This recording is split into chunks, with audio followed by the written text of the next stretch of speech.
ሙሌ ዛሬ እንግዲህ ዚያራ ሌላ የተከበሩ የሀገር ሽማግሌ ጋር መተናል አይደል? አዎ አቶ ታደሰ በጣም በአካባቢው በጣም የተከበሩ ሽማግሌ ናቸው። ያስታርቃሉ፣ ይድራሉ እና እሳቸውን እምቢ ብሎ ረግጦ የማይታረቅ የተጣላ ሰው የለም የሚባልላቸው ናቸው። አዎ በዛ ደረጃ ይሄ ነገር ተሰጥቶም ይፈልጋል መሰለኝ፣ ወይ መቀባትም ይፈልጋል መሰለኝ። ምናልባት መምህርም ስለሆኑ ሳይረዳቸው አይቀርም። አረ እሱ አዎ ምክንያቱም በፊት መምህር ነበሩ። አዎ መምህር ነበሩ። አሁን ምንድነው የሚሰሩት ሲባይ መጸለይ፣ የተጣላ ማስታረቅና ሽማግሌ ሆኖ መዳር አይደለ? እነዚህ ናቸው ስራዬ ነው የሚሉት ሁሉ ጊዜ። ስለዚህ እድሜ ልካቸውን ይሄን ሲያረጉ ነው የኖሩት። በቃ ይሄን ሲያረጉ ነው የኖሩት። እንግዲህ ሰሞኑን ስለ ሽምግልና ስለ መመካከር እያወራን ስለሆነ እንደ ሀገር ሽማግሌ ደግሞ እናናግርና አዎ ምክንያቱም ምልህ አስታራቂ ሽማግሌ ያብዛልን ብለን ልንዘይራቸው ነው። እስቲ እንግባ።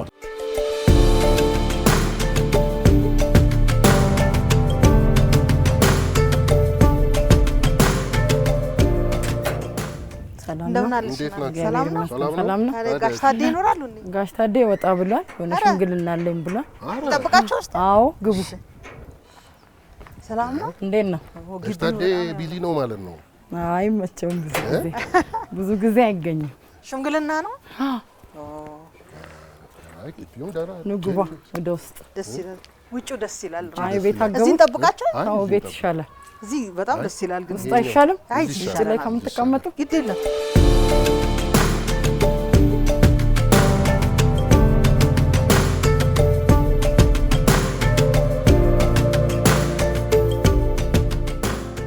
እሺ ውሃ ጠጡ። እስከዛ እየመጣው ነው ብለሽ ተጫወቱ። እሺ እናመሰግናለን። ሽምግልና ላይ ደርሰናል ማለት ነው። ቆሎችን መጣች እንዴ? በጣም እሺ እናመሰግናለን። እሺ ተጫወቱ። እሺ እሺ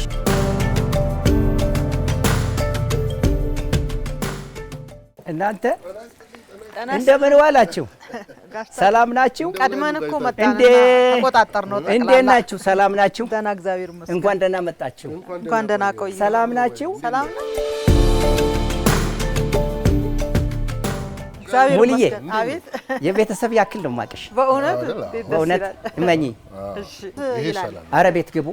እንግዳ ቤት ነው የሚያምርበት። ይሄው ቆሎ ማገኘን ውሃማ አለ። ቤት ነው የሚያምርበት። እንግዳ አረ ግቡ ይሄ ከአረንጓዴው ጋር ይሄው ነው የሚሻለን አላችሁ? አዎ በጣም ያምራል። በጣም አይ ከወደዳችሁት እሺ በቃ አሁን እስቲ የመጣችሁበትን ልወቅና በኋላ እንገባለን። ቤት እግዚአብሔር ችግር የለም።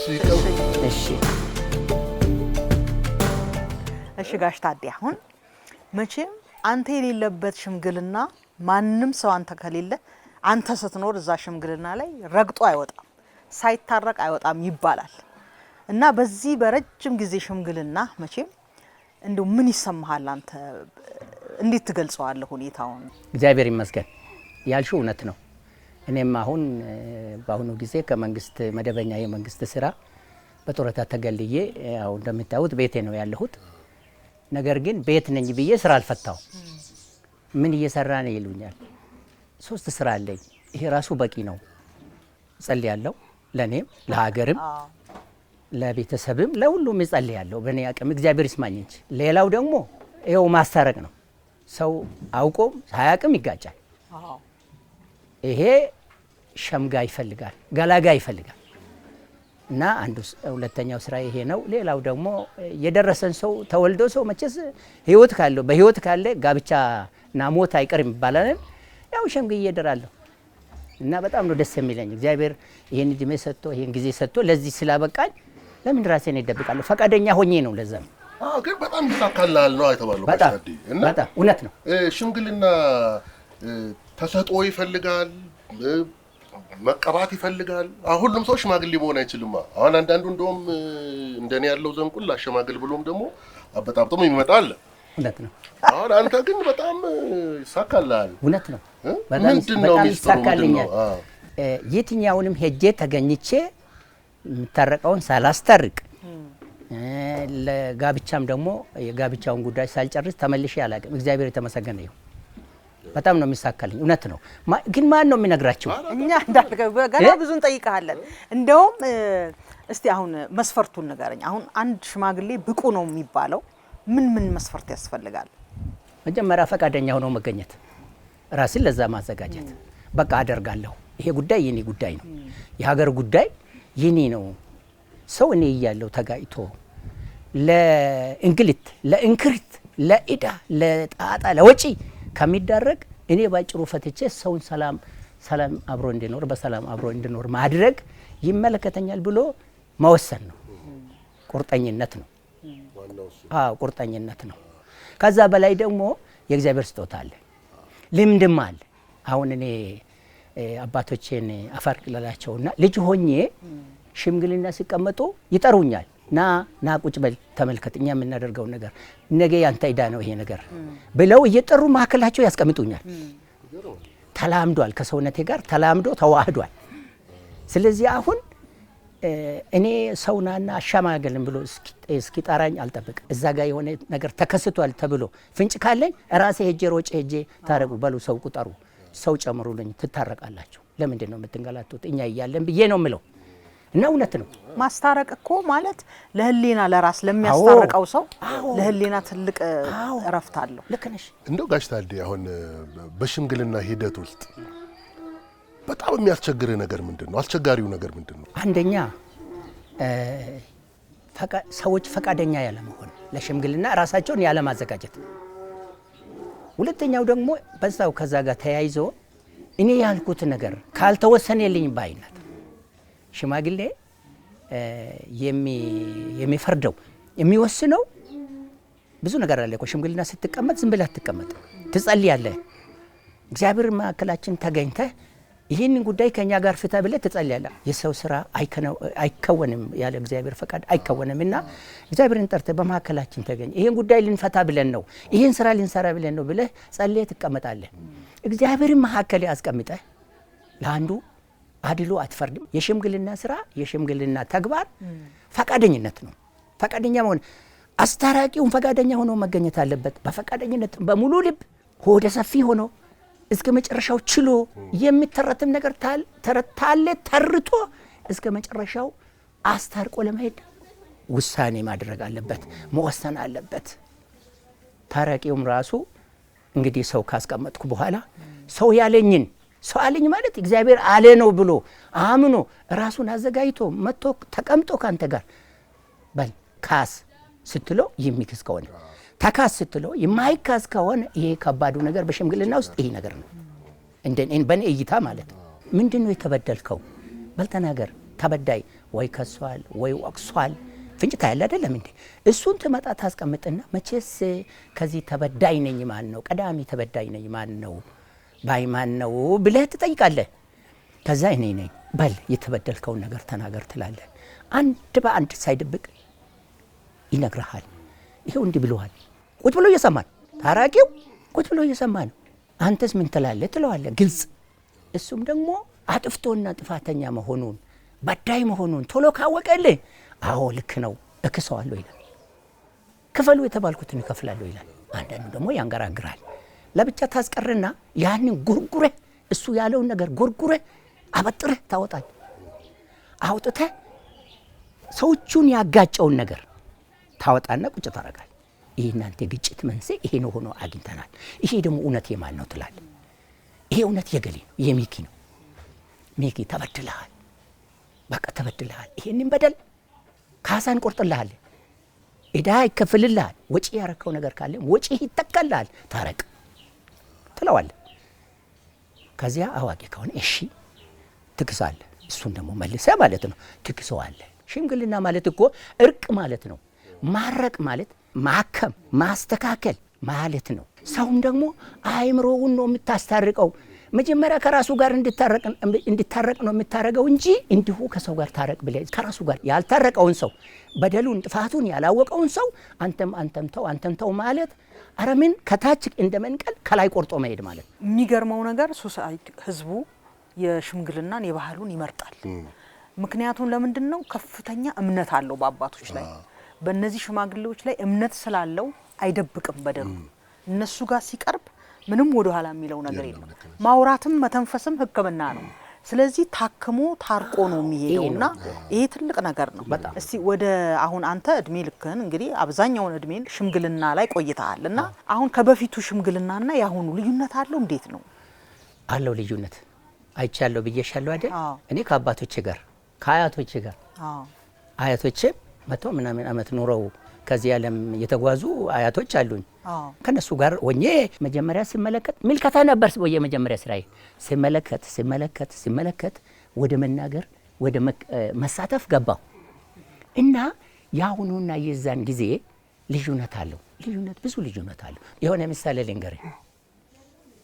የጋብቻ ሽምግልና ነበር። አንድ ልጅ አባቱም እናቱም ቅርብ ላይ አይደሉም። ምንድነው አፈር የጋረደው ተራራ የጋረደው የሚባል ነገር ታውቃለህ? አፈር የጋረደው የሞተ ነው። ተራራ የጋረደው ሩቅ ላይ ቦታ ላይ ያለ ሰው ማለት ነው። አባቱና እናቱ ተራራ የጋረዳቸው ሰዎች ናቸው። ልጆች ሊያገባ ማንን እንትን ይባል ማን ነው ፈቃደኛ ሆኖ የሚድር ሰው ሲባል ለካ እኔን ፈልጎ በስም መጥቶ ጋሼ አቤት እኔ ሚስት አግኝቻለሁ የሚድረኝ ሰው አጣሁ እኔ አለሁልህ አልኩት። እሺ ብሎ በኔው ጉዳይ ጠግቦ ማለት ተደስቶ ሄዶ በሉ ሄድ በዚህን ቀን ትሄዳለህ። ከማን ጋር ነው የምሄደው? ሌላ ማን እናዘጋጃልኝ? አንተ አትበቃም እንዳለኝ እንዴት ሆኜ ብቻዬን ሰው ቤት እሄዳለሁ? ሌላ ሰው ፈልግልኝ። አይ እንግዲህ ጋሽ ታደይ አንተ ታደርጋለህ ተባለ እንጂ ሌላ ሰው ያስፈልጋል ተብሎ አልተነገረኝምና የምትሆነው ነው። አሁን እንግዲህ ልነግርህ የፈለኩት ጉድ አንድ ጓደኛ ነበረኝና ሄጄ ና ከኔ ጋር ሄደ የሆነ ልጅ ለመነኝ። እምቢ እንዳልል ጋብቻ ነው በጋብቻ ጉዳይ ደግሞ ቸልተኝነት አያስፈልግምና ከኔ ጋር እኔ የታቃታለሁ አለ። እንዲህ የታቃታለሁ ወንድ ነው እንዴ ምን ማወቅ ያስፈልጋል? አልሄድም። ከሰስኩት ሌሎች ጓደኞች ላይ ከሰስኩት። ምን ነው በድሎኛል። አልሄድም ማለቱ አላቀውም ማለቱ ተገቢ አይደለምና እንዴት ብሎ ይመሰክርለታል? ካላወቀው ይሄ ልጅ ምን መጥፎ ባህሪ እንዳለው ምን ጥሩ ባህሪ እንዳለው አስተዳደጉ እንዴት እንደሆነ ሳያውቅ ጨርሼ ልንገርሽ ምን ችግር አለው? ይጠናል። ከዛ በኋላ አንድ ዘሪ ማሳውን አርሶ አለስልሶ ተልሞ ዘር መዝራት አቅም ወጥቶ ቆሞ ሰውየው ባጋጣሚ አንተ በዛ ብትመጣ እኔ ዘር መዝራት አልችልም ዝራልኝ አለስልሻለሁ መሬቱን አዘጋጅቻለሁ ዘሩን ብል ትዘራለህ ታልፋለህ አልኩት። እዘራለሁ አለ። ይሄ እኮ ዋናው የመጀመሪያው የሰው ዘር ነው በምድር ላይ። ይሄንን እኮ መዳር ማለት ዘር መዝራት ነውና ካሳ ይገባኛል አልኩት። ጋቢ ተባለ ቡልኮ ለኔ ተቆረጠ። አይ ጋቢን ተው እነዚህን ጋብዝና ከዚህ በኋላ ግን ወደ ራሲ ተመለስ አልኩት። አይ እሺ በቃ ይሄድ። አይ እኔ ሌላ ሰው ነው የሚሄደው እና እንደዚህ ኮሚትመንት ቁርጠኝነት ከሌለበት ሊሆን አይችልም። አላቀውም ይሄን ልጅ ማለቱ ትክክል አይደለም ወይ? አንቺ ያልሽው ልክ ነው። ለማታውቀው ሰው እንዴት ምስክርነት ትሄዳለህ? ማታውቀው መመስከር ያላየው መመስከር ነው ልትይኝ ነው። እውነት ነው። ነገር ግን አንደኛ ጓደኞቹ ናቸው ይሄን ሰው ወደኔ ያመጡት። ስለማንነቱ አጣርቸው እንዴት ነው ይሄ ልጅ ለትዳር በቅቷል? የትዳር የሚበቃ ነው? ጸባዩ ምንድነው ብዬ ከቅርብ ጓደኞቹ እኔን ከሱ ጋር ያገናኙ የቅርብ ጓደኞቹ ላይ አጥንቻለሁ። እሱን በዛ ነው። ሁለተኛ ደግሞ መተማመኛ ምንድነው ሁለቱ ተዋውቀዋል። አሁን የቀራቸው ምንድነው የባህሉን ጉዳይ መጨረስ ነው። እሱን ድልድይ ማድረግ አለብኝ። እኔን ካወቁኝ ማንን ነው የሚያውቁት? ልጁን ነው የሚያውቁት ማለት ነው። አሁን ቅድም አንቺ እንደነሳሽው ልዩነት አለው። ልዩነቱ ሰው ፈቃደኛ አይደለም። እንደገና ደግሞ ዋጋውንም ቀንሷል። አሁን ጋብቻ በኦሮምኛ ሰዴታ ይባላል።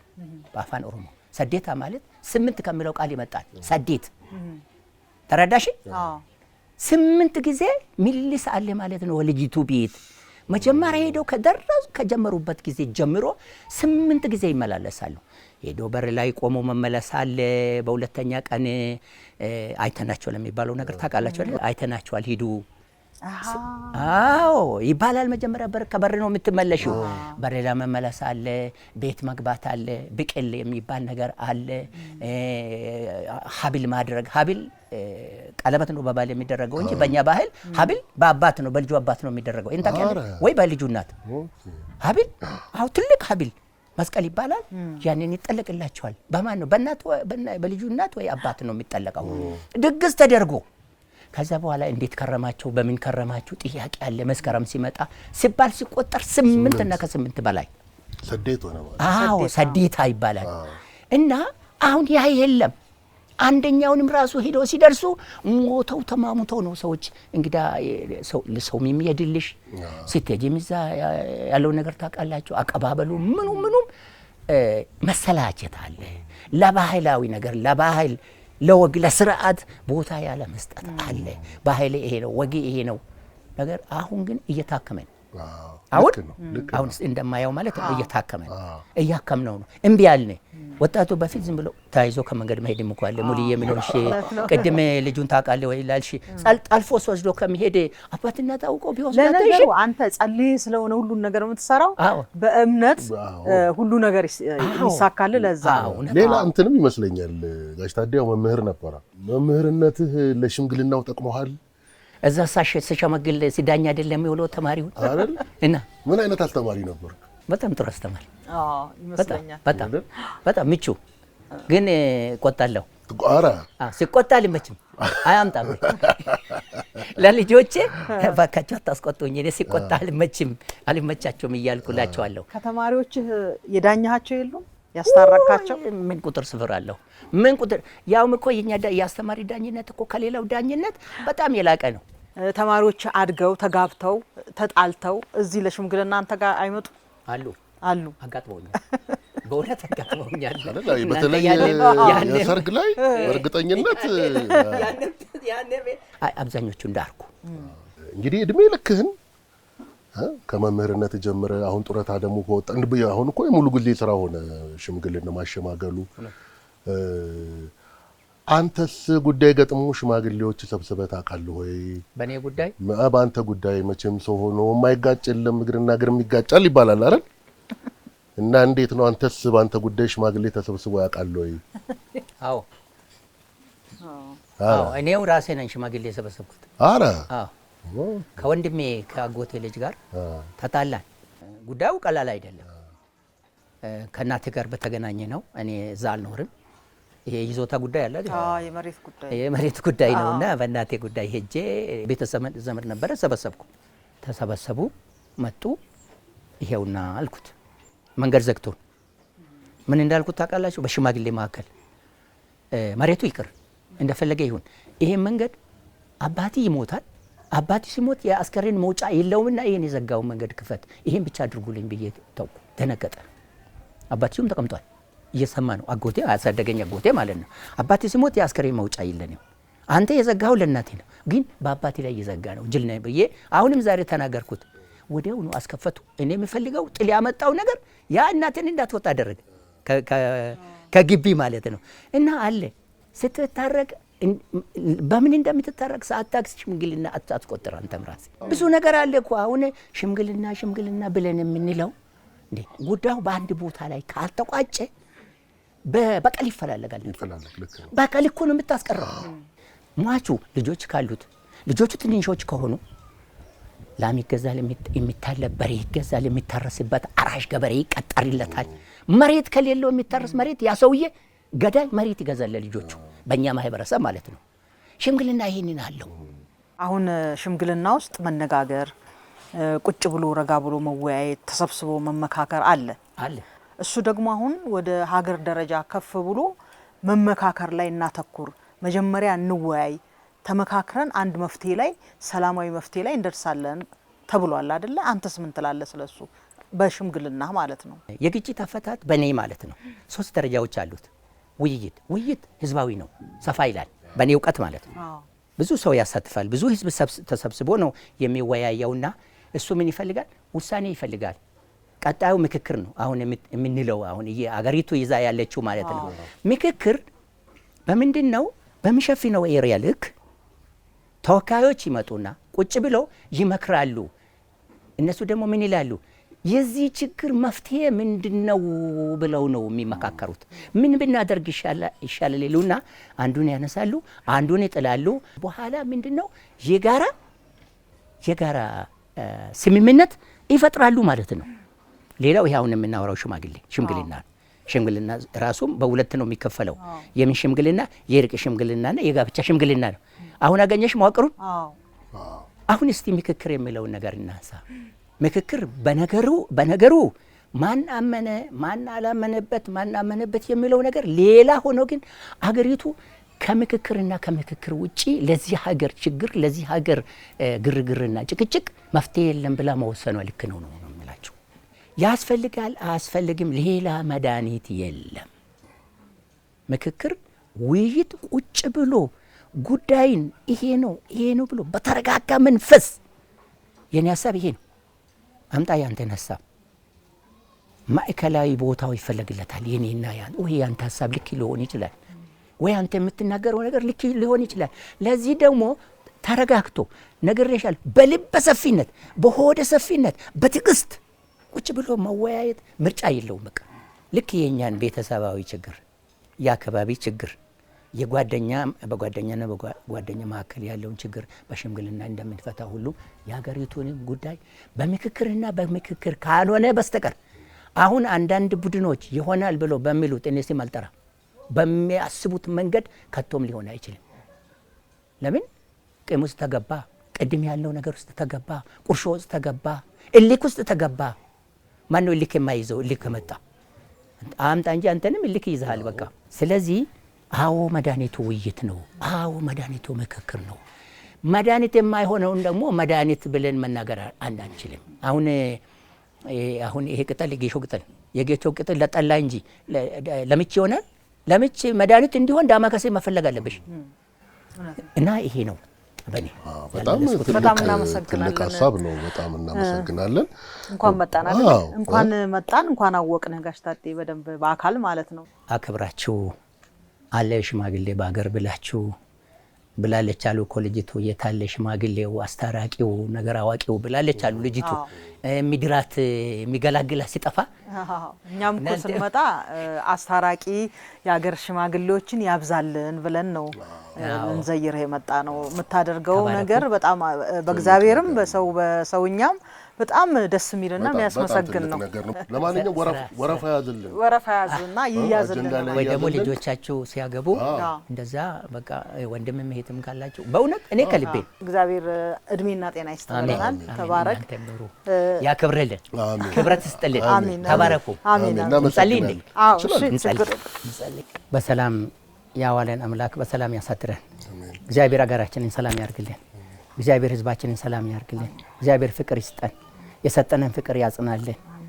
አሁን በሰላም እንደመጣችሁ እናንተንም መንገዳችሁን የተቃና አድርጎ በሰላም ወደ ቤታችሁ ይመልሳችሁ። እኛም እዚህ ያለንን እግዚአብሔር በሰላም ይጠብቀን። ሀሳባችንን የተሳካ ስራችንን የተቃና ያደርግልን እግዚአብሔር። እናንተ ደግሞ መጣችሁ በቤቴ አክብራችሁ አለ ሽማግሌ ብላችሁ ጠየቃችሁኝ። ክብርና ክብረት ይስጥልን። እግዚአብሔር ለሀገራችን ሰላም ጤና ይስጥልን። ተባረኩ። አሜን። ተባረኩ። እሺ ሁሌ በቃ ሲወድሽ ቤት ድረስ መጣችሁል። አንተ ፎቶግራፍ እናነሳ አይለኛ ነው ብዬ ፈራው ነበር። ማሚ እውነት ነው ፈራ ነበር።